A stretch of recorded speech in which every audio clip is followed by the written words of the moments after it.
पूजा। ओम श्री गणेशाय नमः। प्रेम से बोलिए विघ्नहर्ता भगवान श्री गणेश की जय।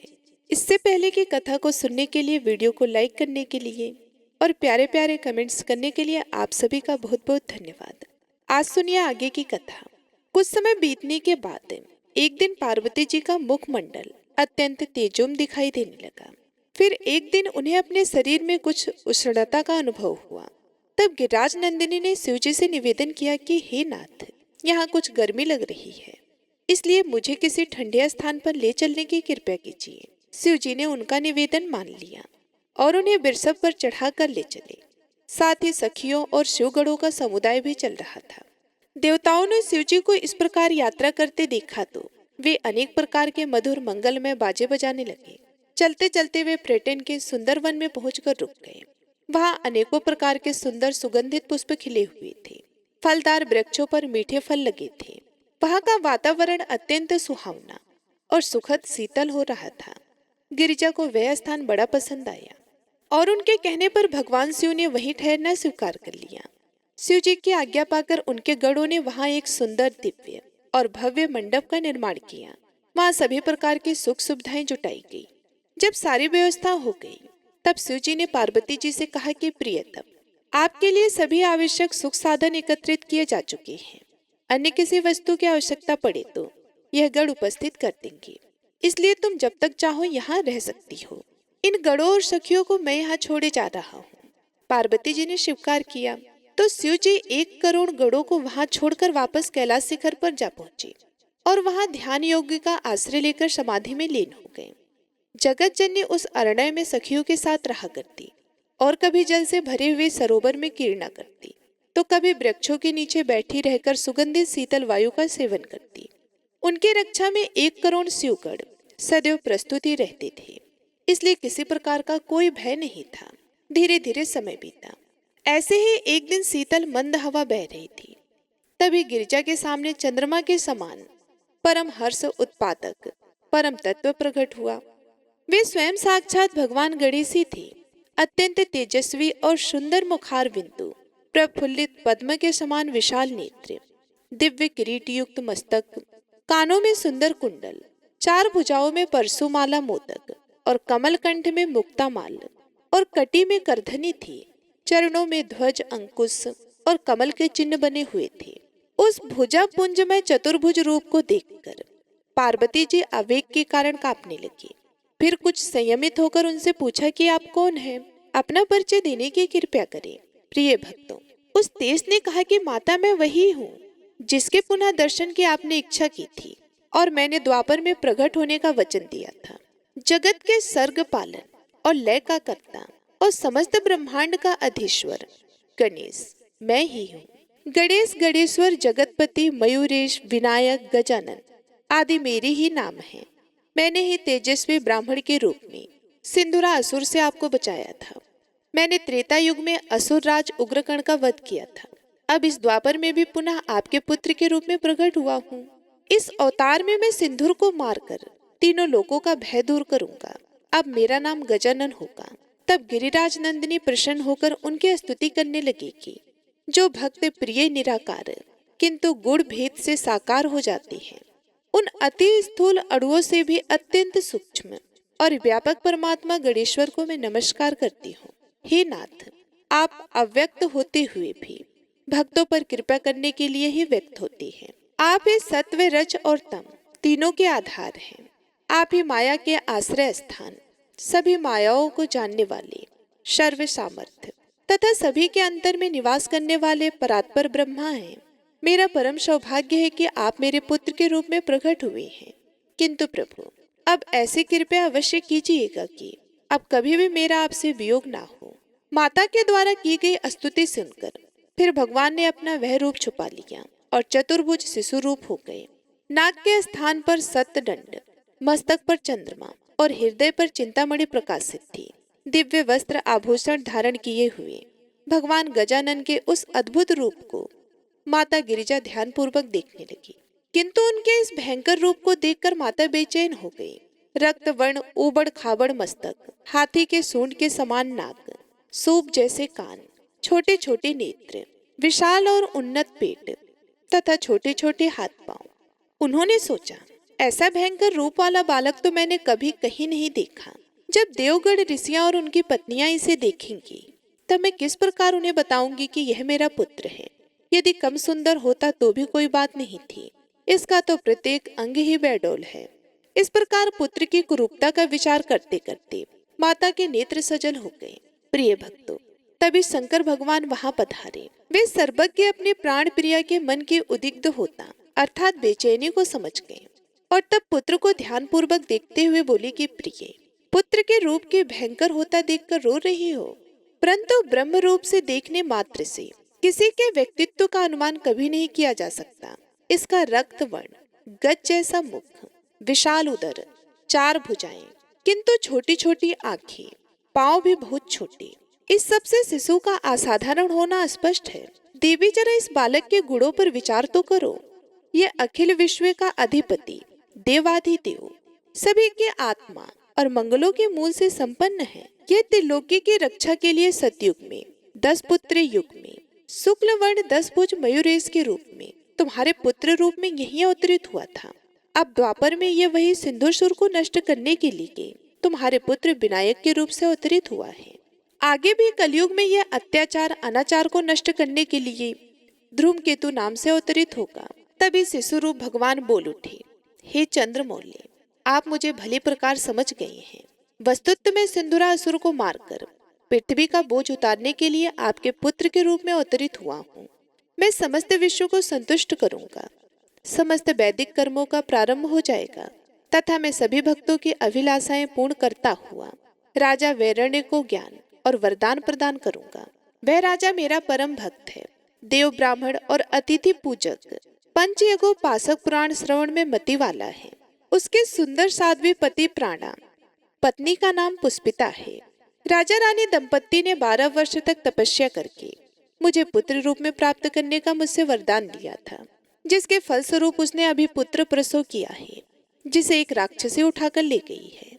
इसी कारण रानी पुष्पिता मूर्छित पड़ी हुई है और पुत्र के कारण वे अपने प्राण त्याग देंगी। इसलिए आप मुझे अभी उस प्रसूता रानी के पास पहुंचा दीजिए।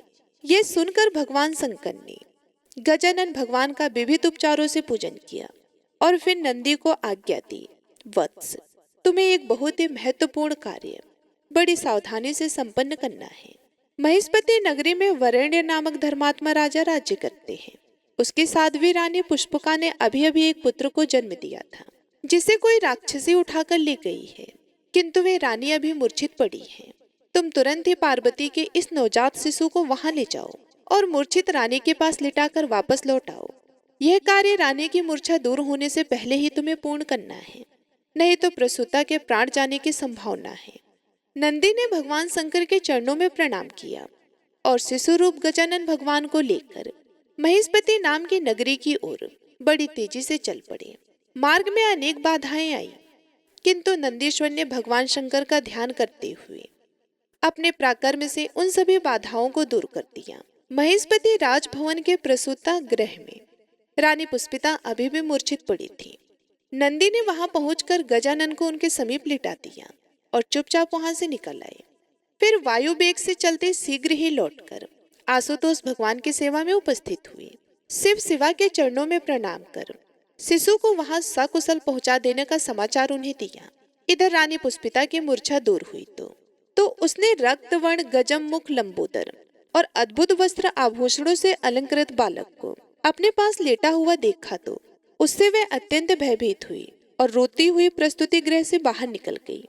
उधर शिशु का रोना सुनकर परिचारिकाएं दौड़ी हुई अंदर गई तो उनके विकराल रूप को देखकर वे भी भय से कांप गई। फिर तो जो कोई भी स्त्री या पुरुष अंदर गया वे भयभीत होकर कांपता हुआ बाहर निकल आया। शिशु के भयानक रूप को देखकर कुछ तो मूर्छित भी हो गई। महाराज वड़ी को सूचना दी गई। उन्होंने सुना कि अत्यंत भयानक आकार का और लाल रंग वाला पुत्र हुआ है। तब तो राजा भी चिंतित हो गए। तभी कुछ विचारवान लोगों ने आकर कहा कि राजन, शिशु जो हमने देखा है वह ऐसा अद्भुत आकार का और महाभयंकर है कि ऐसा शिशु ना कभी उत्पन्न हुआ और ना ही भविष्य में कभी होगा। यह लक्षण वंश को नष्ट करने वाले हैं, इसलिए ऐसे कुलनाशक बालक को घर में रखना उचित नहीं है। प्रजा की भी इसी में भलाई है। विद्वान कहने वाले लोगों की ऐसी बातें सुनकर राजा ने अपना दूत बुलाया और उसे आदेश दिया कि राजवंश और प्रजा के लिए अहितकारक ऐसे शिशु को निर्जन वन में ले जाकर छोड़ाओ और लौटकर मुझे सूचित करो। दूत ने कहा, जो आज्ञा महाराज। ऐसा कहकर प्रस्तुति गृह में आ गया और उस नन्हे से शिशु को जल्दी से उठाकर निर्जन वन में ले गया। वहां एक निर्मल जल से भरा हुआ सरोवर विद्यमान था। उस स्थान पर कोई भी मनुष्य नहीं पहुंच सकता था। केवल पशु ही वहां जल पीने के लिए जाते और वृक्षों की छांव में विश्राम करते रहते। दूत ने शिशु को उसी सरोवर के किनारे पर रख दिया और बड़ी तेजी से लौटकर राजा की सेवा में उपस्थित हो गया। उसने राजा को प्रणाम कर कहा कि महाराज, मैंने आपकी आज्ञा अनुसार उस भयंकर शिशु को हिंसक जीवों से भरे हुए उस वन में सरोवर के तट पर रख दिया है, जहाँ वे व्याघ्र आदि हिंसक जंतुओं का आहार अवश्य ही बन जाएगा। वैरण्य ने खिन्न हृदय से दूत का यह कथन सुना और चुपचाप बैठ गए।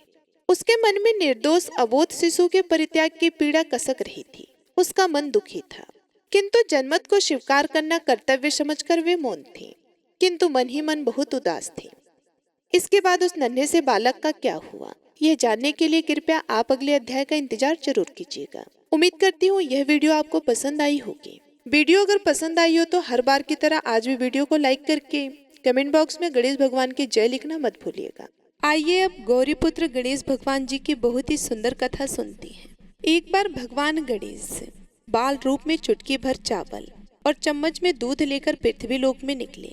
वे सबको अपनी खीर बनाने को कहते जा रहे थे, पर सबने उनकी बात को अनदेखा किया।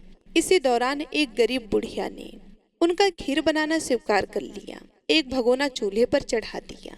इस पर गणेश जी ने घर का सबसे बड़ा बर्तन चूल्हे पर चढ़ाने को कहा।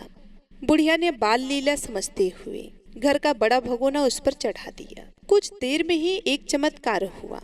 गणेश जी के दिए चावल और दूध बढ़ गए और पूरा भगोना उससे भर गया। इसी बीच गणेश जी नहाने के बाद खीर खाने की बात कहते हुए वहां से चले गए। पीछे से बुढ़िया के पोते पोती आए तो भूख लगने पर बुढ़िया ने उन्हें वह खीर खिला दी। खीर बनते देख रहे पड़ोसन को भी बुढ़िया ने कटोरा भरकर खीर दे दी। बेटे की बहू ने भी चुपके से एक कटोरा खीर खाने के साथ एक कटोरा खीर छिपा दी। इसके बाद भूख लगी तो बुढ़िया ने भी खाने के लिए खीर हाथ में ले ली और बोली, आजा रे गणेशवा, खीर खा ले। तभी गणेश जी वहाँ पहुँच गए और बोले कि मैंने तो खीर पहले ही खा ली। जब बुढ़िया ने पूछा कि कब खाई, तब वो बोले कि जब तेरे पोते पोती पड़ोसन व बहू ने खाई तभी मेरा पेट भर गया। इसके बाद जब बुढ़िया ने बाकी बची खीर के उपयोग के बारे में पूछा तो गणेश जी ने उसे नगर में बांटने को कहा।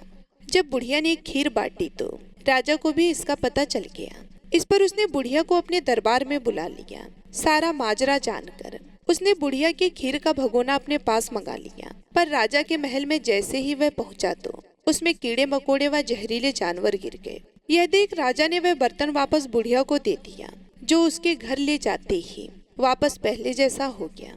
इसके बाद बुढ़िया ने फिर गणेश जी से बची हुई खीर के उपयोग के बारे में पूछा तो उन्होंने झोपड़ी के कोने में गाड़ देने को कहा। ऐसा कर बुढ़िया रात को सो गई और गणेश जी उसकी झोपड़ी को लात मारते हुए अंतर ध्यान हो गए। अगले दिन जब बुढ़िया उठी तो उसे अपनी झोपड़ी महल में बदली हुई और खीर के बर्तन सोने जवाहरातों से भरे मिले। गणेश जी की कृपा जानकर बुढ़िया काफी प्रसन्न हो गई। हे गणेश जी महाराज, आपने जैसा फल बुढ़िया को दिया वैसा सबको देना।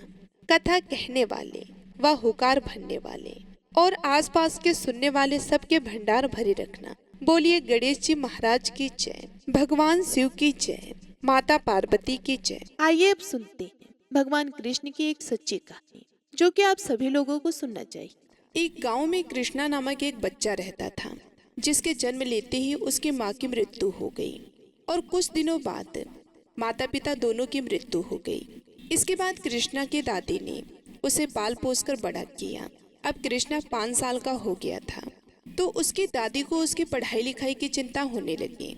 एक दिन उसकी दादी अपने पोते को लेकर गुरुकुल गई और गुरुजी से आग्रह करते हुए कहने लगी कि गुरुजी कृपया करके आप मेरे कृष्णा को अपने गुरुकुल में दाखिला देकर हमारी सहायता करें। गुरुजी ने कृष्णा को निःशुल्क शिक्षा देने का वचन दिया और उसकी दादी से कहा कि कल से आप कृष्णा को गुरुकुल भेजिए। इसके बाद दादी और पोता दोनों घर की ओर चल पड़े। घर पहुंचकर दादी को रात भर इस बात की चिंता सताती रही कि गुरुकुल में दाखिला हो गया, गुरुकुल में दाखिला तो हो गया, लेकिन कृष्णा नन्हा सा बालक इतने घने जंगलों को पार करके अकेले गुरुकुल कैसे जाएगा। दरअसल उसके घर और गुरुकुल के बीच एक बहुत घना जंगल था और जंगल में शेर और चीता जैसे बहुत प्रकार के जंगली जानवर थे और घर से गुरुकुल जाने के लिए उस जंगल को पार करना होता था। दूसरे दिन सुबह जब कृष्णा गुरुकुल जाने लगा तो उसकी दादी ने कहा कि बेटा, अगर तुझे रास्ते में डर लगे तो तुम्हारा दूसरा भाई गोपाल इस जंगल में गाय चराता है, तुम उसे पुकार लेना, वो जरूर तुम्हारी मदद करेगा। अब दादी ने यह बात कृष्णा को बस ऐसे ही बता दी ताकि कृष्णा डरे ना। वह सोचे कि इसी जंगल में उसका भाई गोपाल रहता है, इस कारण वो आराम से गुरुकुल जा सके। लेकिन दादी को क्या पता था कि कुछ और ही होने वाला है। अब कृष्णा गुरुकुल के लिए निकल पड़ा। 5 साल का छोटा सा कृष्णा जब उस घने जंगल में पहुंचा तो उसे बहुत डर लगा। चारों तरफ से जंगली जानवरों का आवाज और खड़खड़ाहट से बेचारे कृष्णा को डर लगने लगा। तभी उसे अपने दादी की कही हुई बातें याद आ गई और वे जोर जोर से चिल्लाने लगा। कहने लगा कि गोपाल भैया, मुझे गुरुकुल पहुंचा दो, मुझे बहुत डर लग रहा है, आप जल्दी से आ जाओ भैया, मुझे बहुत डर लग रहा है। उस नन्हे बालक को इतने विश्वास से पुकारता देखकर भगवान श्री कृष्ण दौड़ते चले आए। 14-15 साल के रूप में भगवान श्री कृष्ण कृष्णा के पास आ गए और उसके सामने प्रकट हो गए। उन्हें देखते ही कृष्णा भागकर उनके पास गया और उनसे लिपटकर बोला, गोपाल भैया, मुझे बहुत डर लग रहा था। भगवान ने कहा, अब डरने की कोई बात नहीं, मैं तुम्हें गुरुकुल पहुंचा दूंगा। और उन्होंने उस बालक का हाथ पकड़कर गुरुकुल तक पहुंचा दिया। गुरुकुल पहुंचकर कृष्णा ने कहा कि गोपाल भैया, जब शाम को मेरी छुट्टी होगी उस समय आप मुझे लेने आना और घर तक पहुंचा देना। भगवान ने कहा कि तुम चिंता मत करना, मैं शाम को तुम्हें लेने आऊंगा। अब कृष्णा गुरुजी के पास जाकर अपनी पढ़ाई करने लगा। शाम में जब उसकी छुट्टी हुई तो फिर से भगवान अपनी 5 गायों के साथ उसके पास आए। कृष्णा ने जैसे ही उन्हें देखा वे बहुत खुश हुआ और कहने लगा कि गोपाल भैया, आप ऐसे ही रोज मुझे घर से गुरुकुल और गुरुकुल से घर पहुंचा दिया करो। भगवान ने कहा कि अब तुम्हें डरने की कोई जरूरत नहीं, क्योंकि अब मैंने तुम्हारा हाथ पकड़ लिया है। उधर दादी दरवाजे पर चिंतित खड़ी थी, पोते की राह देख रही थी। तभी कृष्णा को आते देख दादी की जान में जान आई। दादी ने कृष्णा से पूछा, बेटा, रास्ते में डर तो नहीं लगा? उस छोटे से कृष्णा ने कहा, नहीं दादी, मुझे बिल्कुल भी डर नहीं लगा। आगे कहने लगा कि दादी, मेरे गोपाल भैया ने आते जाते हुए मेरा हाथ पकड़कर जंगल को पार करवाया है। दादी को यकीन ही नहीं हुआ और उन्हें लगा कि यह बच्चा है, ऐसे ही बोल रहा होगा। लेकिन रोज यही सिलसिला चलने लगा। भगवान उस नन्हे से बालक को घर से गुरुकुल और गुरुकुल से घर पहुंचा दिया करते थे। एक दिन गुरुकुल पहुंचते ही सभी बच्चों ने उसे बताया कि कल गुरुजी का जन्मदिन है, तो कल हम सभी उनके लिए उपहार लेंगे। शाम को जब कृष्णा घर पहुंचा तो उसने अपने दादी से कहा कि दादी, कल हमारे गुरुजी का जन्मदिन है, सभी बच्चे उनके लिए उपहार लेंगे, आप भी गुरुजी के लिए कुछ दे दो, मुझे भी उन्हें कुछ उपहार देना है। यह सुनते ही दादी बहुत उदास हो गई और कहने लगी कि बेटा, हम तो बहुत गरीब हैं, हमारे पास तो उन्हें देने के लिए कुछ भी नहीं है। यह सुनकर कृष्णा बहुत उदास हो गया। अगले दिन सुबह जब घर से गुरुकुल के लिए निकला तो बहुत ही उदास था। भगवान ने उसे उदास देखकर उसके मन की बात जाननी चाहिए। उन्होंने कृष्णा से पूछा कि हे कृष्णा, आज तुम इतने उदास क्यों हो, तुम्हें क्या चाहिए? नन्हे बालक ने बड़े ही दुखी होकर कहा, आज मेरे गुरुजी का जन्मदिन है, सभी बच्चे उन्हें कुछ न कुछ उपहार देंगे, परंतु मेरे पास उन्हें देने के लिए कुछ भी नहीं है। लीलाधार कन्हैया ने तुरंत एक छोटी सी दूध से भरी लुटिया उसे दे दिया। उसे देखकर कृष्णा बहुत खुश हुआ। कृष्णा ने गुरुजी को उपहार स्वरूप में वे छोटी सी लुटिया दे दिया। गुरु माता खीर बना रही थी। कृष्णा के दिए हुए उस दूध की लुटिया को देखकर वे बहस रही थी। उन्हें मन ही मन बहुत हंसी आ रही थी। वे सोच रही थी कि यह बालक जितना नन्हा है उतने ही नन्हे से लुटिया में दूध भर करके लाया है। यह देखकर गुरु माता मन ही मन प्रसन्न हो रही थी। गुरु माता ने उस लुटिया को बगल में रख दिया और वे खीर बनाने लगी। कृष्णा से नहीं रहा गया। उसने गुरु माता से कहा कि माता, आप मेरा लाया हुआ दूध भी इस खीर में डाल दीजिए। इतने से दूध में इतनी खीर में क्या होना है। चलो फिर भी मैं तुम्हारे लाए हुए दूध को इस खीर में डाल देती हूँ। पर ये क्या, जितनी बार भी दूध डालती जाती, लुटिया बार बार दूध से भर जाता। उनके पास जितने भी बर्तन थे वे सभी दूध से भर गए और अब उनके पास कोई बर्तन नहीं बचा जिसमें वो दूध को रखती। यह देखकर गुरु माता आश्चर्यचकित हो गई। यह कैसी लुटिया है जिसमें दूध खत्म ही नहीं होता। उन्होंने कृष्णा से पूछा, बेटा तुम्हें यह लुटिया किसने दी? कृष्णा ने कहा कि मेरे बड़े भाई हैं गोपाल भैया, उन्होंने ही मुझे यह लुटिया से भरी दूध दी है। यह सुनकर गुरुजी को सब समझ में आ गया। गुरुजी की आंखें भर गईं। उन्होंने कृष्णा से कहा, मुझे भी अपने गोपाल भैया के दर्शन करवा दो। भगवान तो केवल अपने परम भक्त को ही दर्शन देते हैं, लेकिन नन्हे बालक कृष्णा के कहने पर भगवान ने अग्नि में प्रज्वलित ज्योति के रूप में गुरुजी को दर्शन दिया। इसलिए कहा जाता है कि अगर आप सच्चे मन से भगवान का स्मरण करते हैं तो वे किसी न किसी रूप में आपकी सहायता अवश्य करेंगे। तो एक बार प्रेम से बोलिए, जय श्री कृष्णा, जय श्री हरि विष्णु, ओम नमः शिवाय। प्रिय भक्तगणों, अब आइए सुनते हैं दूसरी कथा। किसी गांव में एक संत रहा करते थे। वे एक बार वृंदावन गए, वहां कुछ दिन घूमे, दर्शन किया। जब वो वापस लौटकर आए तो मन में सोचा कि भगवान के दर्शन तो कर लिए, चलो भगवान को भोग लगाकर कुछ प्रसाद लेते चले। उस संत ने लड्डू खरीदा, मंदिर गए और प्रसाद चढ़ाया और आश्रम में आकर सो गए। सुबह की गाड़ी से उन्हें अपने गांव जाना था। सुबह वृंदावन से गाड़ी चली, जो काफी दूर जाने पर आधे रास्ते में ही रुक गई। तब तक शाम हो चुकी थी। संत ने सोचा कि अभी गांव तक जाने में 3 से 4 घंटे लगेंगे, भूख भी लग रही है। तो उस संत ने सोचा कि चलो हाथ पैर धोकर संध्या वंदन करके कुछ खा लिया जाए। संत ने हाथ पांव धोया और लड्डू खाने के लिए डिब्बा खोला तो उन्होंने देखा कि लड्डू में चींटे लगे थे। उन्होंने चींटे को हटाकर 1-2 लड्डू खा लिए। बाकी लड्डू प्रसाद बांट दूंगा, यह सोचकर बाकी लड्डुओं को रख देते हैं। पर कहते हैं ना कि संत हृदय नौ विविध समाज, बेचारों को लड्डुओं से अधिक उन चींटों की चिंता सताने लगी। सोचने लगी कि यह चींटे वृंदावन से इस मिठाई के डिब्बे में आए हैं। बेचारे इतनी दूर तक सफर करके यहाँ तक आ गए। कितने भाग्यशाली थे कि इनका जन्म वृंदावन में हुआ था। अब इतनी दूर से पता नहीं कितने दिन या कितने जन्म लग जाएंगे इनको वापस पहुँचने में। पता नहीं ब्रज की दूरी इनको फिर कभी नसीब हो पाएगी या नहीं। मैंने कितना बड़ा पाप कर दिया, इनका वृंदावन छुड़ा दिया। नहीं नहीं, मुझे वापस जाना होगा। और संत ने उस चींटों को वापस इस मिठाई के डिब्बे में सावधानी से रखा और वृंदावन की गाड़ी पकड़ ली और वहां पहुंचकर इस मिठाई के दुकान के पास गए और वहां पहुंचकर उस मिठाई वाले के दुकान के पास गए। डिब्बा धरती पर रखा और हाथ जोड़ी। उन्होंने कहा कि हे कान्हा, मेरे भाग्य में नहीं कि तेरे ब्रज में रहूं। सुकून तो मुझे कहीं भी नहीं है और सुकून मुझे कहीं भी नहीं मिलेगा। ऐसा लगता है कि मुझे सुकून का अधिकार ही नहीं है। इनके भाग्य में ब्रज की धौली लिखी है, तो मैं इन सबको यहीं पर छोड़ देता हूँ। दुकानदार ने यह सब देखा तो वहां आया। 2 कामदार बोले, महाराज चींटे गए तो कोई बात नहीं, आप दूसरी मिठाई तौलवा लीजिए। संत ने कहा, भैया मिठाई में कोई कमी नहीं थी, इन हाथों से पाप होते होते रह गया, इसका प्रायश्चित करने आया हूँ। दुकानदार ने जब सारी बात सुनी तो उस संत के पैरों के पास बैठ गया।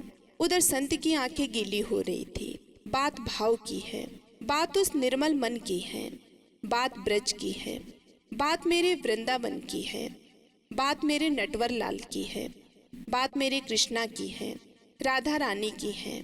बूझो तो सब कुछ है, नहीं बूझो तो सब पागलपन है। प्रिय भक्तगण, घर से जब भी बाहर जाएं तो घर में विराजमान अपने प्रभु से जरूर मिलकर जाएं और जब लौट कर आए तो उनसे जरूर मिले, क्योंकि उनको भी आपके घर लौटने का इंतजार रहता है। घर में यह नियम बनाएं कि जब भी आप घर से बाहर निकले तो घर में मंदिर के पास 2 घड़ी खड़े रहें, 2 घड़ी खड़े रह सके और उनसे कहिए प्रभु चलिए, आपको साथ में रहना है। ऐसा बोलकर ही घर से निकले, क्योंकि आप भले ही लाखों की घड़ी हाथों में क्यों न पहने हो, पर समय तो प्रभु के हाथों में है। इसी बात पर प्रेम से बोलिए जय श्री राधे कृष्णा। प्रिय भक्तगणों, अब आइए सुनते हैं तीसरी कथा। एक लड़की थी जो श्री कृष्ण जी की अनन्य भक्त थी। बचपन से ही कृष्ण भगवान का भजन करती थी, भक्ति करती थी। भक्ति करते करते बड़ी हो गई। भगवान श्री कृष्ण की कृपा से उनका विवाह श्री धाम वृंदावन में किसी अच्छे घर में हो गया। विवाह होकर पहली बार वृंदावन आई। नई दुल्हन होने की वजह से वे कहीं भी नहीं जा सकती। वे कहीं भी नहीं जा सकी और मायके चली गई। और वे दिन भी आ गया जब उसका पति उसे लेने उसके मायके आया। अपने पति के साथ फिर वृंदावन पहुंची। पहुंचते पहुंचते उसे शाम हो गई। पति वृंदावन में यमुना के किनारे रुककर कहने लगा, देखो शाम का समय है, मैं यमुना जी में स्नान करके अभी आता हूँ। तुम इस पेड़ के नीचे बैठ जाओ और सामान की देख रेख करना। मैं थोड़े ही समय में आ जाऊंगा। यहीं पर सामने हूँ, कुछ यदि लगे तो मुझे आवाज दे देना। इतना कहकर पति वहां से चला गया और वह लड़की बैठ गई। अब एक हाथ लंबा घूंघट निकाल रखा था, क्योंकि गांव है और ससुराल भी है, और कहने लगी कि देखो बिहारी जी, आपकी कितनी कृपा है। आपको मैंने बचपन से चाहा और आपकी कृपा से मेरा विवाह भी श्री धाम वृंदावन में हो गया। मैं इतने वर्षों से ठाकुर जी को मानती हूँ, परंतु अब तक उनसे कोई रिश्ता नहीं जुड़ा। फिर वे लड़की सोचती है कि ठाकुर जी की उम्र क्या होगी। लगभग 16 वर्ष। लगभग 16 वर्ष तो होगी ही। मेरे पति 20 वर्ष के हैं, उनसे थोड़े से छोटे हैं। ठाकुर जी इसलिए वे मेरे पति के छोटे भाई की तरह हैं और मेरे देवर की तरह हैं। तो आज से ठाकुर जी मेरे देवर हो गए। अब तो वह लड़की ठाकुर जी से नया संबंध जोड़कर प्रसन्न हुई और मन ही मन ठाकुर जी से कहने लगी, देखो ठाकुर जी, आज से मैं तुम्हारी भाभी और तुम मेरे देवर हो गए। अब वह समय कब आएगा जब तुम मुझे भाभी भाभी कर पुकारोगे। इतना सोच ही रही थी कि तभी एक 10 से 15 वर्ष का बालक आया और उस लड़की से बोला कि भाभी। लड़की अचानक अपने भाव से बाहर आई और सोचने लगी कि वृंदावन में मैं तो नई आई हूँ, ये भाभी कहकर कौन बुला रहा है। नई थी इसलिए घूंघट उठाकर नहीं देखा कि गांव के किसी बड़े बूढ़े ने देख लिया तो बड़ी बदनामी होगी। अब बालक बार बार भाभी कहता, पर वो उत्तर नहीं देती। बालक पास आया और बोला कि नेक अपना चेहरा तो दिखा दो। यह सुनकर वह लड़की और कसकर घूंघट पकड़कर बैठ गई। फिर उस बालक ने जबरदस्ती घूंघट उठाकर देख लिया। थोड़ी देर में उसका पति आ गया। उसने सारी बात अपने पति से कही। पति ने कहा, तुमने मुझे आवाज क्यों नहीं लगाई। वह बोली कि आपको मैं आवाज लगाती इससे पहले कि वह यहाँ से भाग गया, बस मैंने उसका चेहरा देखा। पति बोला, चिंता मत करो, वृंदावन बहुत बड़ा थोड़े ही है। कभी किसी गली में लड़का मिल गया तो हड्डी पसली एक कर दूंगा। फिर कभी ऐसा लड़का तुझे कहीं दिखे तो तू मुझे जरूर बताना। फिर कुछ दिन बाद उसकी सास ने अपने बेटे से कहा कि बेटा देख, तेरा विवाह हो गया है, बहू मायके से भी आ गई है, तो तुम दोनों बाके बिहारी जी के दर्शन के लिए अभी तक नहीं गए, तो कल जाकर बहू को दर्शन करा के ले आना। अगले दिन दोनों पति पत्नी ठाकुर जी के दर्शन के लिए मंदिर जाते हैं। मंदिर में बहुत भीड़ थी। उस लड़की के पति ने कहा कि तुम स्त्रियों के आगे जाकर दर्शन करो, मैं भी आता हूँ। वह आगे चली गई, पर घूंघट नहीं उठाती है। उसे डर लगता है कि कोई बड़ा बूढ़ा देख लेगा तो बहुत ही बदनामी होगी। नई बहू बिना घूंघट के घूम रही है, इससे वे बहुत डर गई थी। पीछे से पति ने आकर कहा कि अरे बाबली, बिहारी जी के सामने है, घूंघट क्यों नहीं खोलती। घूंघट नहीं खोलेगी तो दर्शन कैसे करेगी। अब उसने अपना घूंघट उठाया और जो बाके बिहारी को देखा तो बाके बिहारी जी की जगह वही बालक मुस्कुराता हुआ दिखाई दिया। तो एकदम से चिल्लाने लगी, जल्दी आओ जल्दी आओ। पति पीछे से भाग भाग कर आया, कहने लगा कि अरे क्या हुआ। उस लड़की ने कहा कि अरे जी, उस दिन जो मुझे भाभी भाभी कहकर भाग गया था वह मिल गया। लड़की के पति ने कहा कि अरे कहाँ है, बताओ मुझे, अभी मैं उसे बताता हूँ। उस लड़की ने ठाकुर जी की तरफ इशारा करते हुए बोला कि सामने ही तो है। उसके पति ने जो देखा वह हक्का बक्का रह गया और मंदिर में ही अपनी पत्नी के चरणों में गिर गया और बोला, तुम ठाड़े हो वास्तव में, तुम्हारे हृदय में सच्चा ठाकुर जी के प्रति स्नेह है। मैं इतने वर्षों से वृंदावन में हूँ, मुझे आज तक उनके दर्शन नहीं हुए, और तेरा भाव इतना है कि बिहारी जी ने तुझे दर्शन दिया। प्रिय भक्तगण, आप जिस भी रूप में बाके बिहारी को स्वीकार करेंगे, बाके बिहारी आपको उसी रूप में प्राप्त होते हैं। वे किसी के साथ कोई भेदभाव नहीं करते। तो इसी बात पर प्रेम से बोलिए, ठाकुर जी की जय, श्री बाके बिहारी लाल की जय, जय श्री कृष्णा, जय जय राधा रानी। आइए अब गजेंद्र मोक्ष स्रोत का पाठ करते हैं। इस माह में गजेंद्र मोक्ष सूत्र पढ़ने मात्र से जहाँ हर तरफ के ऋण कर्ज से मुक्ति मिलती है, वहीं 10 दिशाओं से शुभ फल दिलाने में भी सक्षम है। इस सूत्र का जाप करने से जीवन में किसी भी प्रकार की परेशानियों से मुक्ति मिलती है।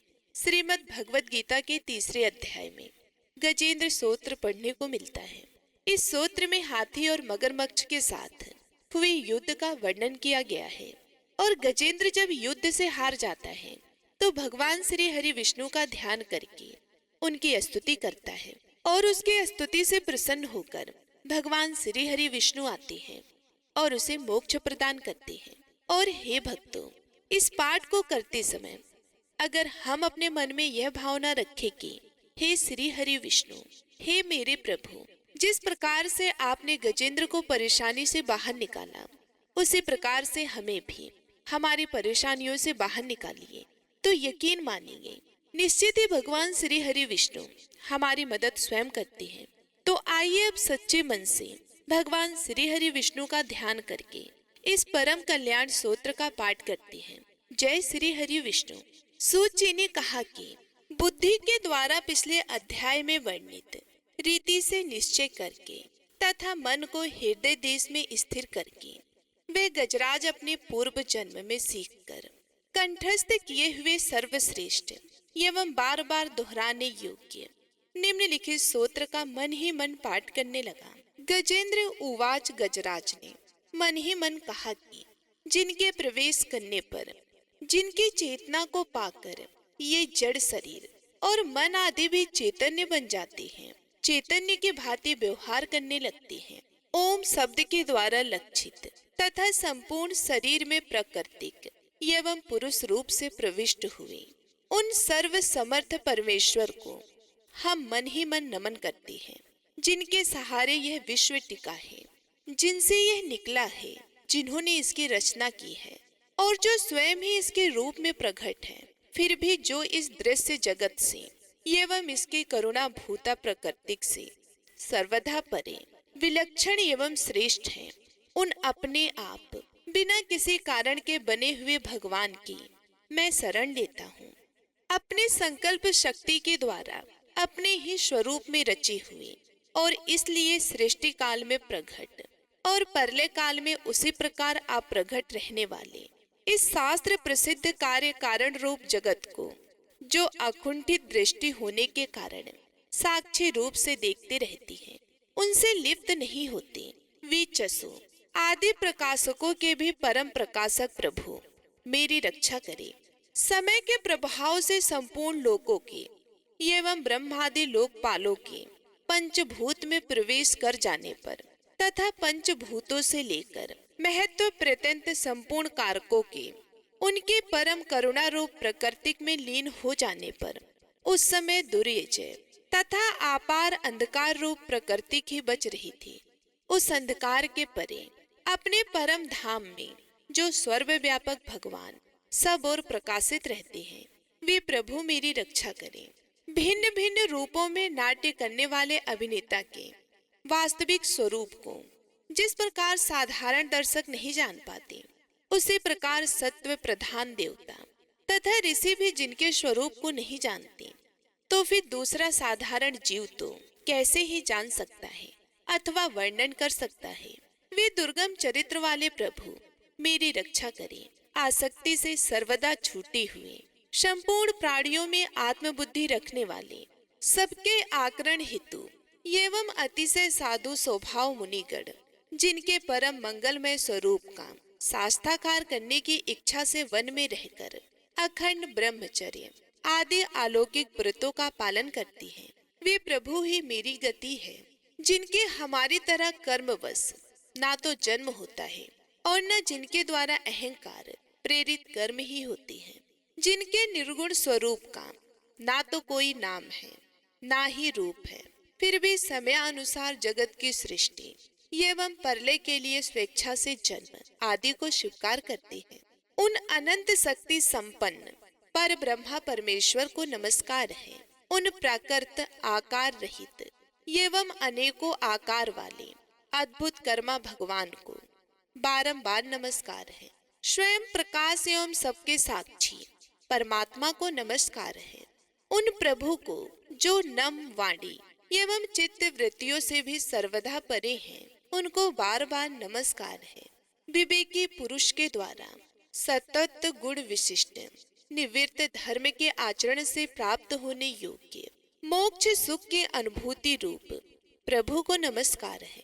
सत्व गुण को स्वीकार करके शांत, रजोगुण को स्वीकार करके घोर एवं तमोगुण को स्वीकार करके मूढ़ से प्रतीत होने वाली भेद रहित ऐत्यो सदा संभाव से स्थित ज्ञान घन प्रभु को नमस्कार है।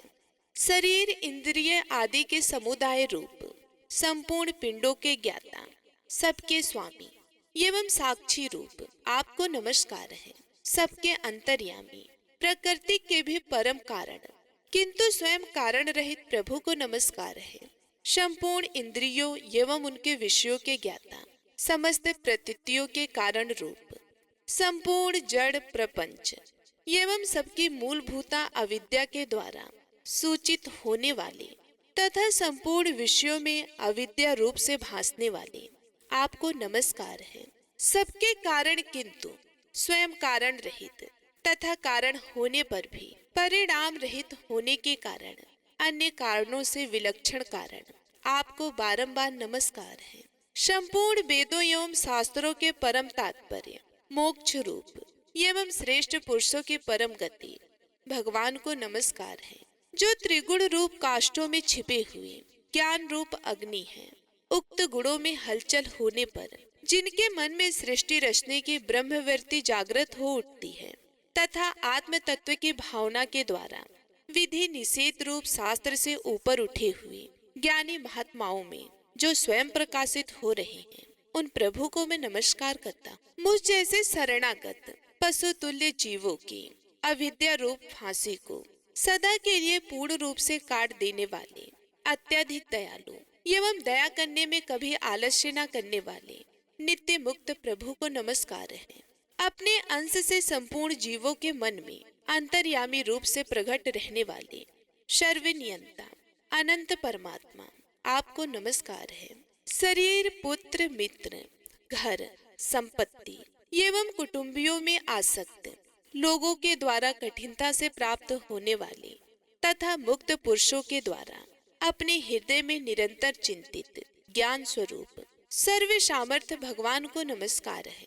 जिन्हें धर्म, अभिलक्षित भोग, धन तथा मोक्ष की कामना से भजने वाले लोग अपनी मन चाहे गति पा लेते हैं, अपितु जो उन्हें अन्य प्रकार से अयाचित भोग एवं अविनाशी पार्षद शरीर भी देती है, वे अतिशय दयालु प्रभु मुझे इस विपत्ति से सदा के लिए उबार ले।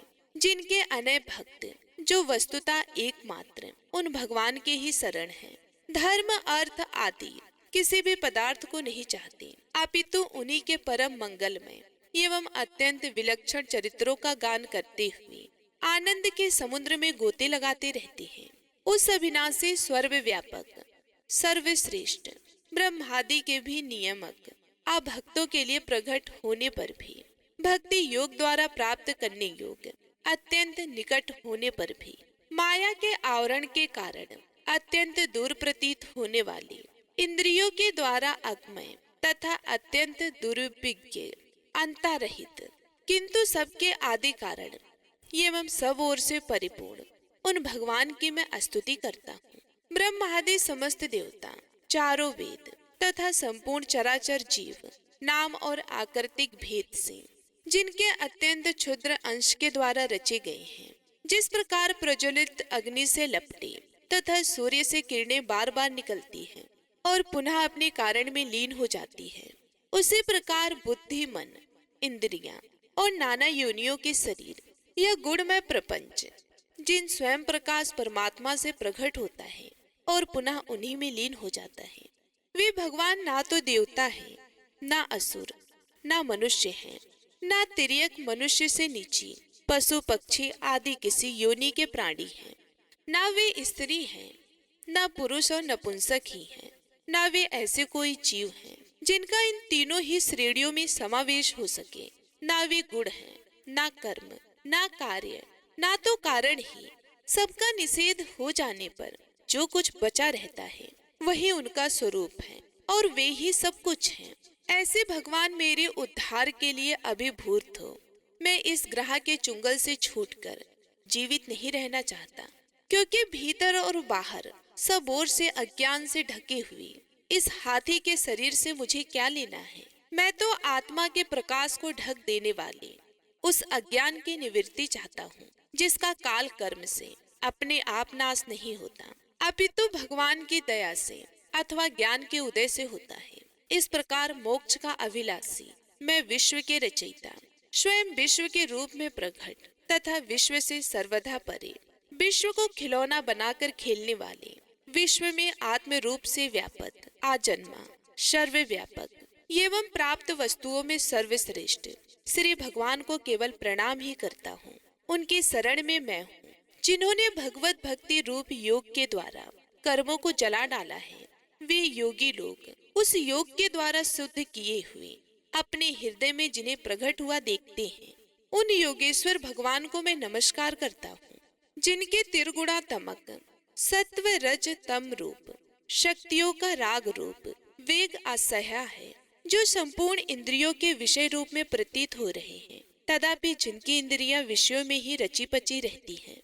ऐसे लोगों को जिनका मार्ग भी मिलना असंभव है, उन शरणागत रक्षक एवं अपार शक्तिशाली आपको बार बार नमस्कार है, जिनके अविद्या नामक शक्ति के कार्य रूप अहंकार से ढके हुए अपने स्वरूप को यह जीव नहीं जान पाता, उन अपार महिमा वाले भगवान की मैं शरण में आया हूँ।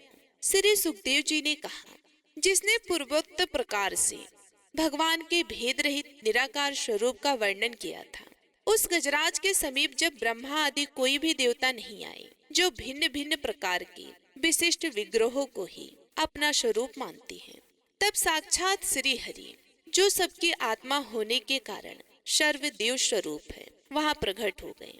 उपयुक्त गजराज को उस प्रकार दुखी देखकर तथा उसके द्वारा पढ़ी हुई स्तुति को सुनकर सुदर्शन चक्रधारी जगदाधार भगवान इच्छानुरूप वेग वाले गरुड़ जी के पीठ पर सवार होकर सत्वन करते हुए देवताओं के साथ तत्काल उस स्थान पर पहुंच गए जहां पर वे हाथी था। सरोवर के भीतर महाबली ग्रह के द्वारा पकड़े जाकर दुखी हुए उस हाथी ने आकाश में गरुड़ की पीठ पर सवार चक्र उठाए हुए भगवान श्री हरि को देखकर अपनी सूंड को, जिसमें उसने पूजा के लिए कमल का एक फूल ले रखा था, ऊपर उठाया और बड़ी ही कठिनाई से सर्व पूज्य भगवान नारायण आपको प्रणाम है, यह वाक्य कहा। उसे पीड़ित देखकर आजन्मा श्री हरि एकाएक गरुड़ को छोड़कर नीचे झील पर उतर आए।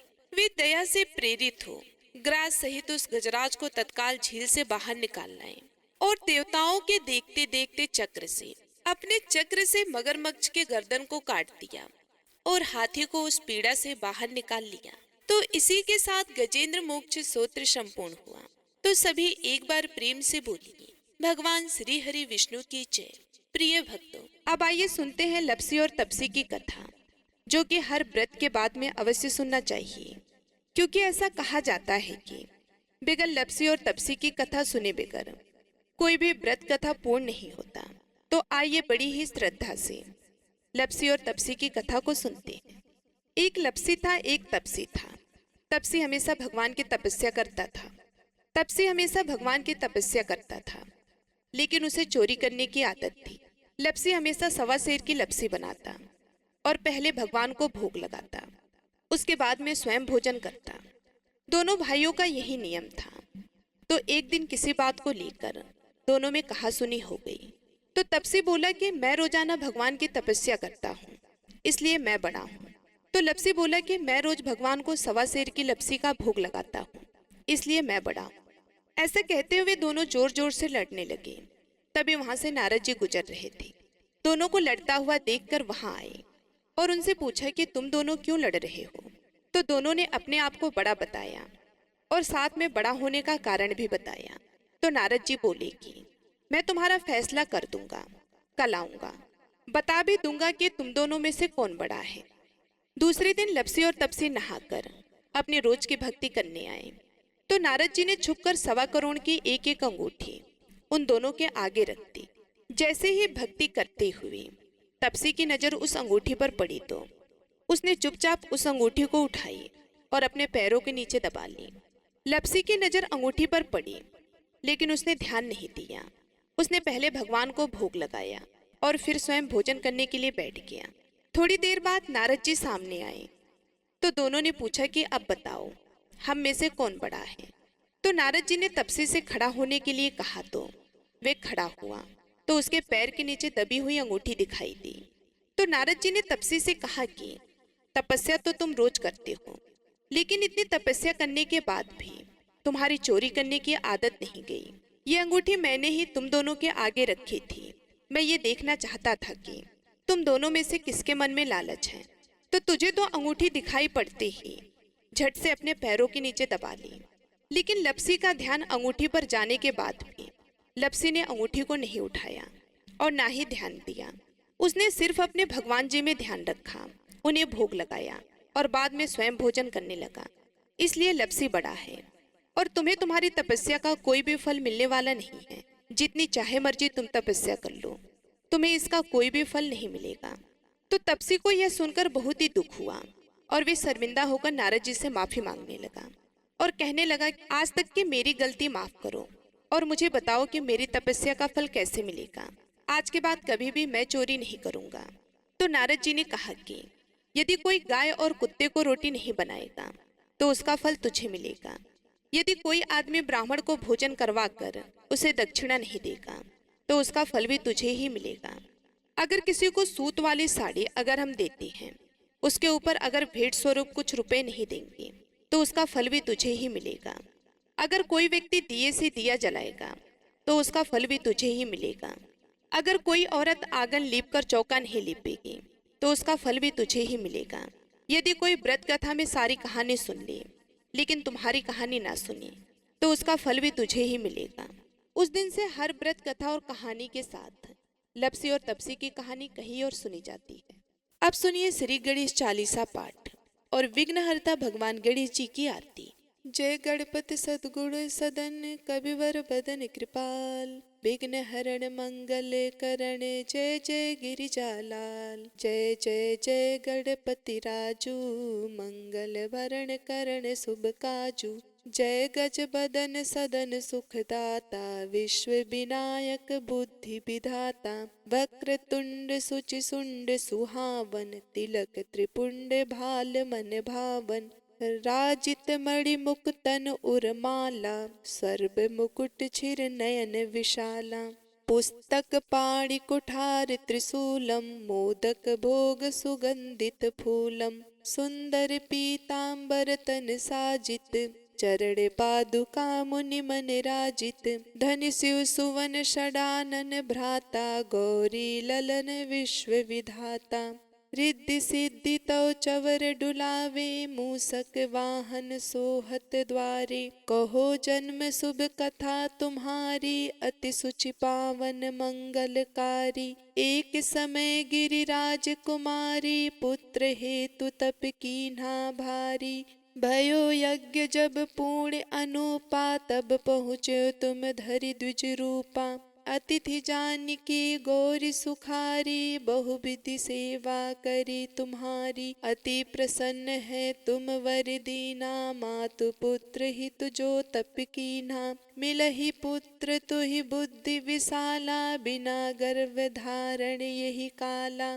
गणनायक गुण ज्ञान निधाना पूजित प्रथम रूप भगवाना। अस कहीं अंत धान रूप है पालना पर बालक स्वरूप है। बन शिशुरुदन जब ही तुम ठाना लख मुख सुख नहीं गौरी समाना। सकल मंगल सुख मंगल गावहि नभते सुरंग सुमन बरसाही। सकल मंगन सुख मंगल गावहि नभते सुरन सुमन बरसावहि। शंभु उमा बहुदान लुटावहि सुर मुनि जन सुत देखन आवहि। लकियथि आनंद मंगल साजा देखन भी आए सनि राजा। निज अवगुण गुण सनि मन माही बालक देखन चाहत नाही। गिरिजा कछु मन भेद बढ़ायो उत्सव मोर न सनि तुम भायो।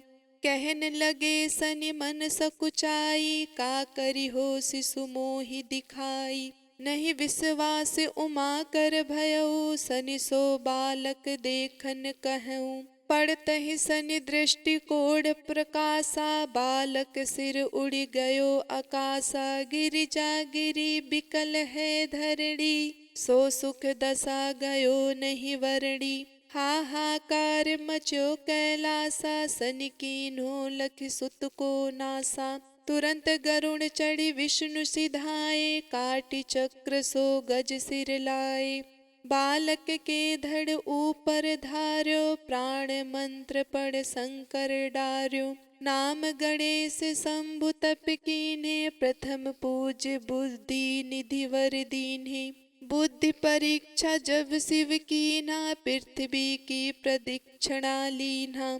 चले सडानन भरमि बुलाई रची बैठ तुम बुद्धि उपाई। चरण मातु पितु के धर लीन्हो तिनके साथ प्रदक्षिण कीन्हो। धनि गणेश कहि शिव ही हर से नभते सुरन सुमन बहु बरसे। तुम्हारी महिमा बुद्धि बढ़ाई शेष सहस मुख सके न गाई। मैं मतिहीन मलिन दुखारी करहु कौन विधि विनय तुम्हारी। भजत राम सुंदर प्रभु दासा लख प्रयाग ककरा दुर्वासा। अब प्रभु दया दीन पर कीचे अपनी शक्ति भक्ति कुछ दीचे। श्री गणेश यह चालीसा पाठ करे धर ध्यान। नित नव मंगल ग्रह बसे लहे जगत सन्मान। संवत अपन सहस्त्र दस ऋषि पंचमी दिनेश। पूर्ण चालीसा भयो मंगल मूर्ति गणेश। अब आइए सुनते हैं भगवान गणेश की आरती। जय गणेश जय गणेश जय गणेश देवा।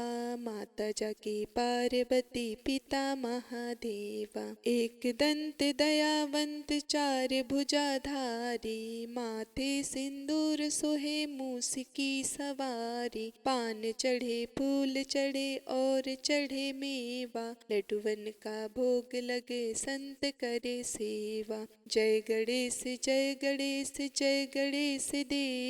माता जाकी पार्वती पिता महादेवा। अंधन को आंख देत कोढ़िन को काया। बाजन को पुत्र देत निर्धन को माया। सूर श्याम शरण आए सफल कीजे सेवा। जय गणेश जय गणेश देवा। माता जाकी पार्वती पिता महादेवा। दीनन की लाज रखो शंभु सुतकारी। कामना को पूर्ण करो जय बलिहारी। जय गणेश देवा। माता जाकी पार्वती पिता महादेवा। उम्मीद करती हूँ आज की वीडियो आप सभी लोगों को बेहद ही पसंद आई होगी। मिलती हूँ मैं आप सभी लोगों से अगली वीडियो में। तब तक के लिए नमस्कार।